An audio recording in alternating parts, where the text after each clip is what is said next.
बिस्मिल्लाहिर्रहमानिर्रहीम। अस्सलाम वालेकुम dear students, welcome to my YouTube channel mathematics with Kamran Bloch.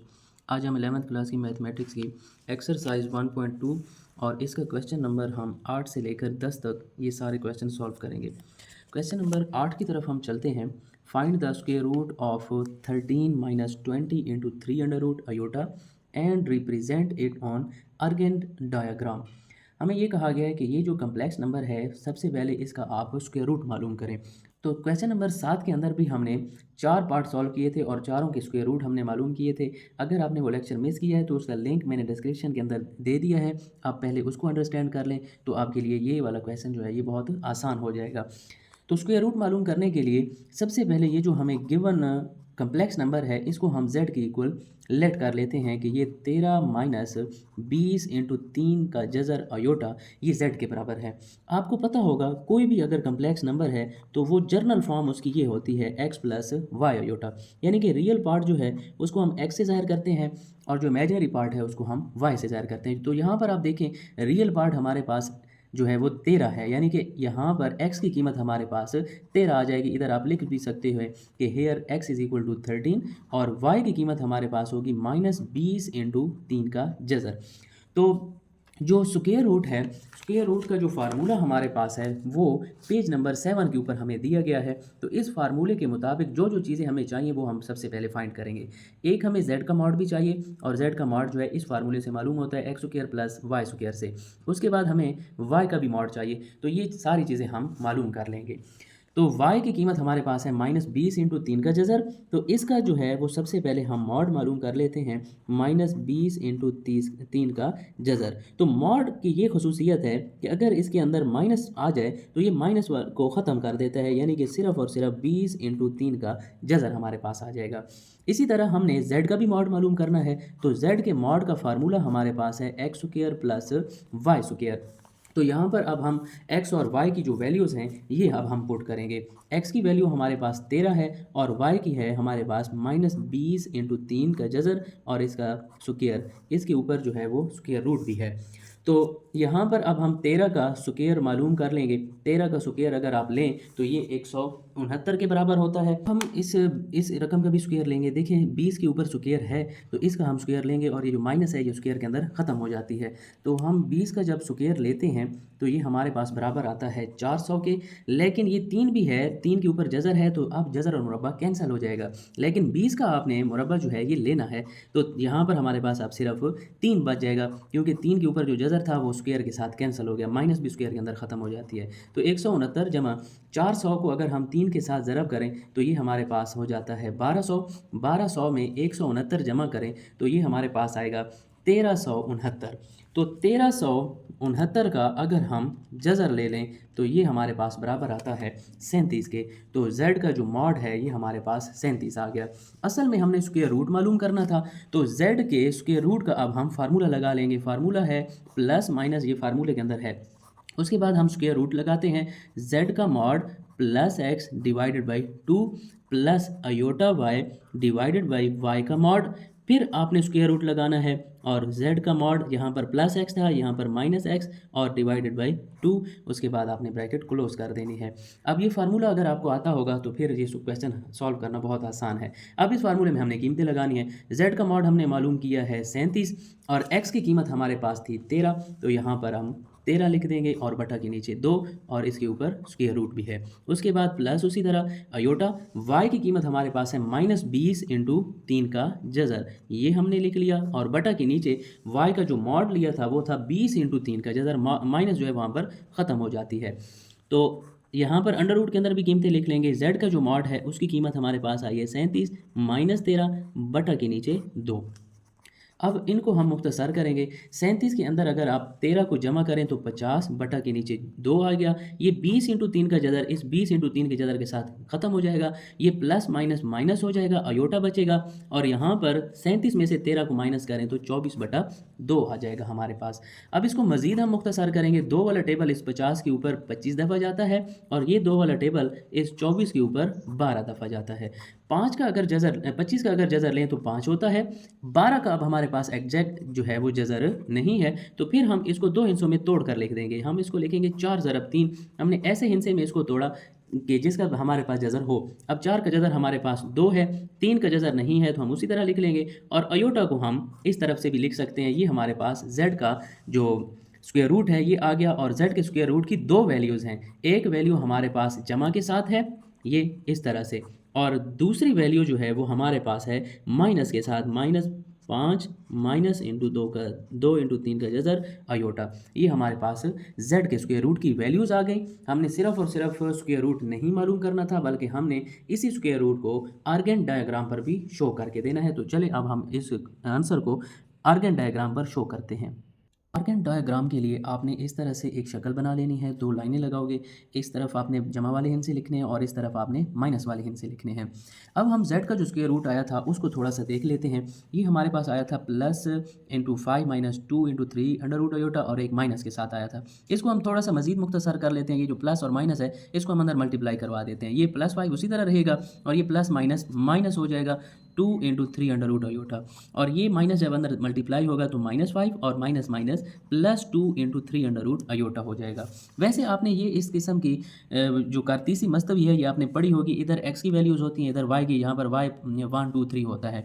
लेकिन यहाँ पर आप देखें ये जो स्क्वायर रूट है, तो आर्गेन डायग्राम हमने बनानी है तो ये रियल पार्ट की तो हमें समझ आती है कि ये आम सी गिनती है, यानी कि 1 2 3 4 5 और ये इस तरह। ये 2 इंटू 3 का जज़र जो है इसको अब हम कैसे शो करेंगे यहाँ पर, तो ये 3 के जज़र के साथ आ रहा है, इसलिए यहाँ पर ये जो पहला नुक्ता होगा हम इसको 3 का जज़र कह देंगे। ये जो हमारे पास दूसरा पॉइंट होगा इसको हम 2 इंटू 3 का जज़र कह देंगे। इसी तरह ये जो हमारे पास होगा 3 इंटू 3 का जज़र इसे कहेंगे। तो सेम टू सेम अगर ये प्लस के साथ 3 के जज़र हैं तो माइनस के साथ भी होंगे। पहला पॉइंट जो होगा वो -3 का जज़र होगा, दूसरा पॉइंट जो है वो -2 इंटू 3 का जज़र, इसी तरह तीसरा पॉइंट जो है ये -3 इंटू 3 का जज़र होगा। तो अब हमने इन 2 पॉइंट्स को यहाँ पर शो करना है। तो पहले पॉइंट की तरफ चलते हैं। हमें कहा गया +5 हो और ये जो 3 का जज़र है वो -2 के साथ हो। तो ये वाला पॉइंट हमने देखना है कि यहाँ कहाँ पर पड़ा होगा। +5, तो आप देखें प्लस वाले हिस्से इधर हैं, +5 ये है, और -2 इंटू 3 का जज़र देखना है तो वो ये पड़ा हुआ है। तो इस -2 इंटू 3 के जज़र के सामने और 5 के नीचे यहाँ पर बिल्कुल हम एक नुक्ता लगा देंगे कि ये वाला जो पॉइंट है +5 -2 इंटू 3 अंडर रूट अयोटा, कि ये वाला जो पॉइंट है वो यहाँ पर वाक़या है, क्योंकि यहाँ पर जमा 5 है और -2 इंटू 3 अयोटा इधर पड़ा हुआ है। अब हम दूसरे पॉइंट की तरफ चलते हैं। ये हमें कहा गया -5 और जमा का 2 इंटू 3 का जज़र। अब 3 का जज़र जो है वो जमा के साथ है, लेकिन ये जो रियल पार्ट है ये माइनस के साथ है। तो आप देखिए -5 ये पड़ा हुआ है और अब हमें जमा के साथ देखना है। इधर आपने नहीं लगाना क्योंकि ये 2 इंटू 3 का जज़र माइनस के साथ है। आप यहाँ पर देखें 2 इंटू 3 का जज़र ये जमा के साथ है और -5 है, तो -5 ये पड़ा हुआ है और ये जमा का 2 इंटू 3 का जज़र ये पड़ा हुआ है। तो इस पॉइंट के सामने और इधर 5 के सामने आपने एक नुक्ता लगा देना है कि ये वाला जो हमारे पास पॉइंट है -5 जमा 2 इंटू 3 का जज़र अयोटा, ये वाला जो नुक्ता है ये यहाँ पर वाक़या है। तो इस तरह से आपने आर्गेन डायग्राम बनानी है। क्वेश्चन नंबर 9 की तरफ हम चलते हैं। यहाँ पर हमें कहा गया है find the real values of x and y if. ये हमें एक इक्वेशन दे दी गई है और हमें ये कहा गया है x और y की वैल्यूज़ मालूम करके दें। तो हमने पहले भी पढ़ा हुआ है कि जिस भी रकम की कीमत हमें चाहिए होती है हम उसको अकेला करने की कोशिश करते हैं। तो x और y की वैल्यू हमें चाहिए तो ये वाली रकम हम किसी तरह अकेला करने की कोशिश करेंगे। सबसे पहले इसके साथ जो चीज़ ऐड हो रही है उसको हम बराबर की दूसरी साइड पर ले जाएंगे। तो बराबर की दूसरी साइड पर देखें अयोटा अंदर इन दोनों रकमों के साथ ज़रब हो रहा है, तो हम इसको अयोटा को ज़रब करवा देंगे। ये हमारे पास हो जाएगा 11 अयोटा, माइनस लगाकर अयोटा को अयोटा के साथ ज़रब करवाएंगे, अयोटा स्क्वायर हो जाएगा। उसके बाद हम ये वाली जो रकम है इसको बराबर की इस साइड पर जब लेकर आएंगे तो ये माइनस की हो जाएगी, क्योंकि यहाँ पर जमा हो रही थी, इस साइड पर आएगी तो ये माइनस की रकम हो जाएगी। इसी रकम को अब हम थोड़ा सा मुख्तसर करेंगे। ये वाली साइड जो है ये उसी तरह पड़ी रहेगी, इस साइड पर ये साथ साथ चलती आएगी।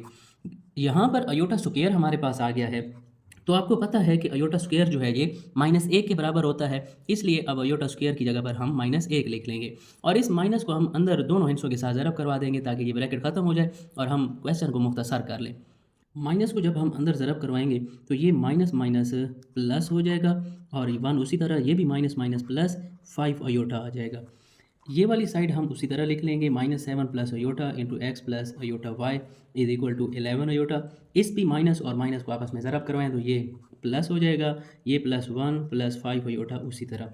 इसके बाद ये जो खाली हिस्से हैं जिनके साथ अयोटा नहीं है, इनको आपस में जमा कर लें और ये जो अयोटा वाली रकम है इनको आपस में जमा करेंगे।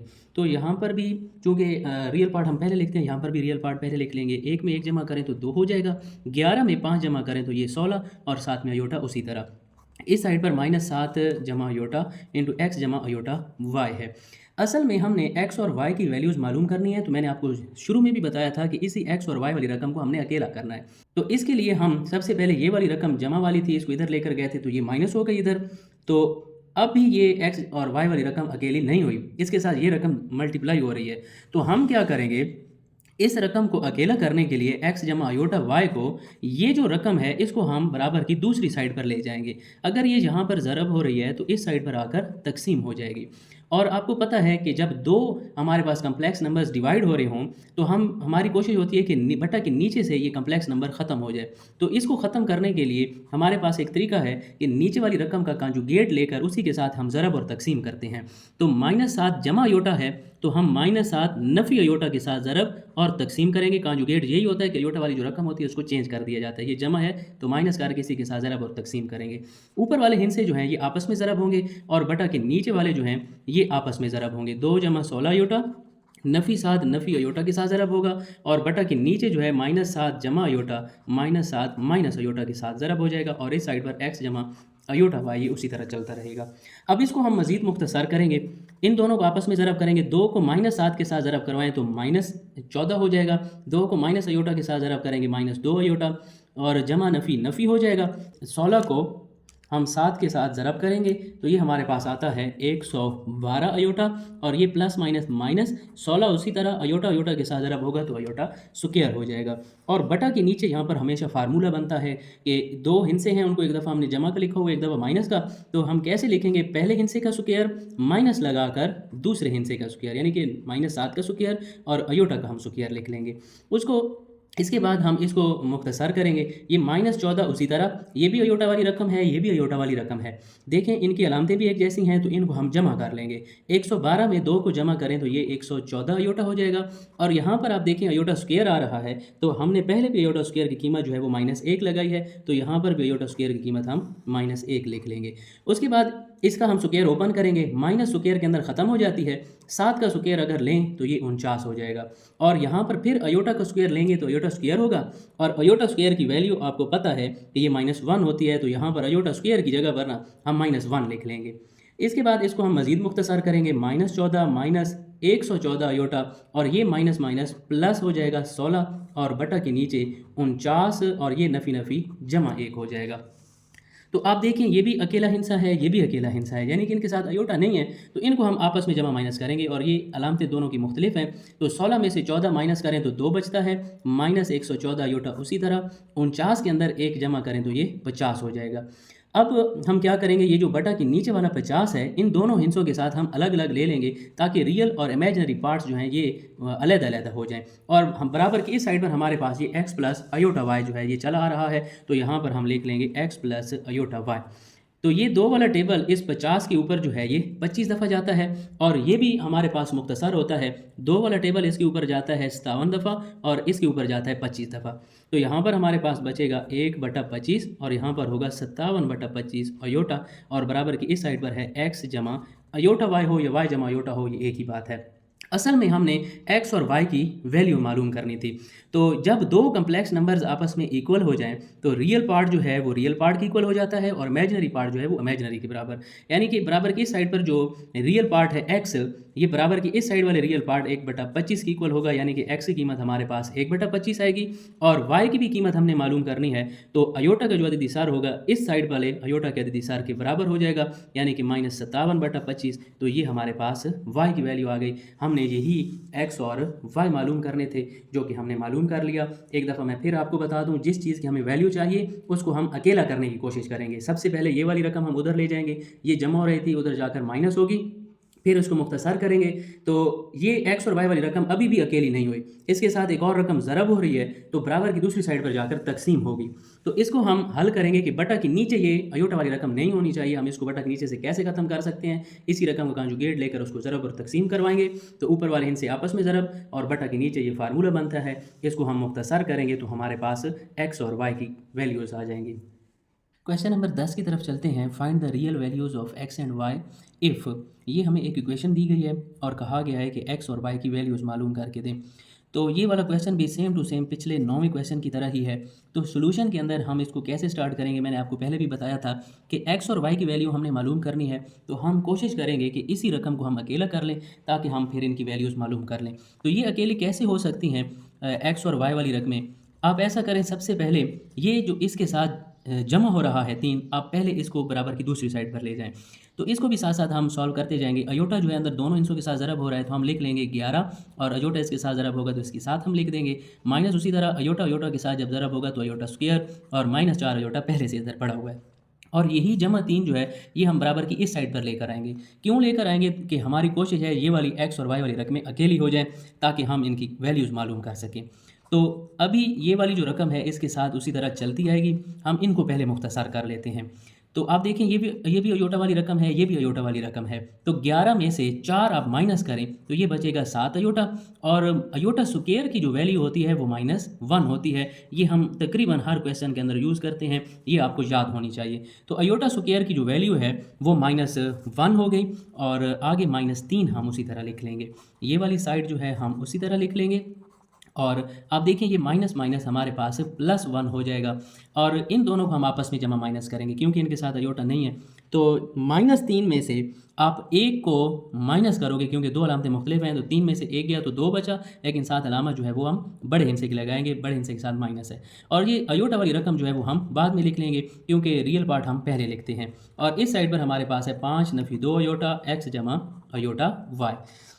असल में हमें इसी एक्स और वाई की कीमत चाहिए, तो हमने कहा था कि इसको अकेला करेंगे। सबसे पहले हम जमा वाली रकम उधर ले गए। अब ये जो रकम इसके साथ ज़रब हो रही है, इसको हम बराबर की दूसरी साइड पर ले जाएंगे। एक्स जमा अयोटा वाई वाली रकम इधर पड़ी रहे, ये रकम अपनी जगह पर है और ये 5 नफ़ी 2 अयोटा उधर ज़रब हो रही थी, इधर आकर तकसीम हो जाएगी। तो हमने पिछले क्वेश्चन में भी यही कहा था कि बटा के नीचे ये कम्प्लेक्स नंबर नहीं होना चाहिए, अयोटा वाली रकम नहीं होनी चाहिए।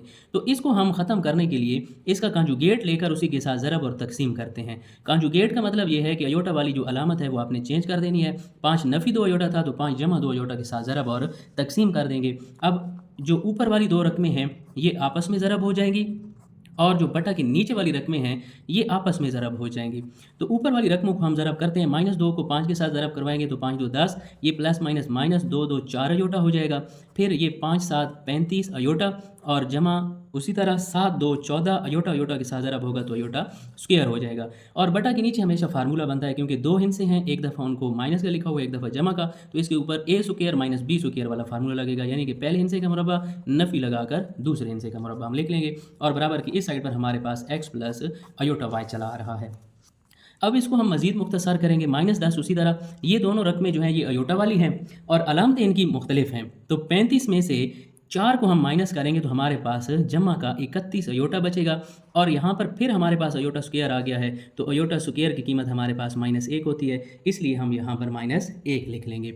और बटा के नीचे 5 का स्क्वायर ओपन करें तो 25 और 2 का स्क्वायर ओपन करें तो 4, लेकिन अयोटा का जब हम स्क्वायर ओपन करेंगे तो ये अयोटा स्क्वायर हो जाएगा। -10 उसी तरह, उसके बाद जमा 31 अयोटा, ये प्लस माइनस -14 हो जाएगा। बटा के नीचे हमारे पास 25 नफ़ी 4 और अयोटा स्क्वायर की कीमत हमारे पास -1 है तो यहाँ पर फिर अयोटा स्क्वायर की जगह पर हम -1 लिख लेंगे।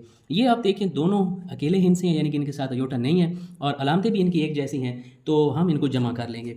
14 में 10 जमा करें तो 24 होता है और साथ अलामा जो है वो बड़े हिस्से की जमा 31 अयोटा और बटा के नीचे आप देखें ये माइनस माइनस प्लस हो जाएगा और 4 को 1 के साथ ज़रब करें तो दोबारा 4 ही रहेगा।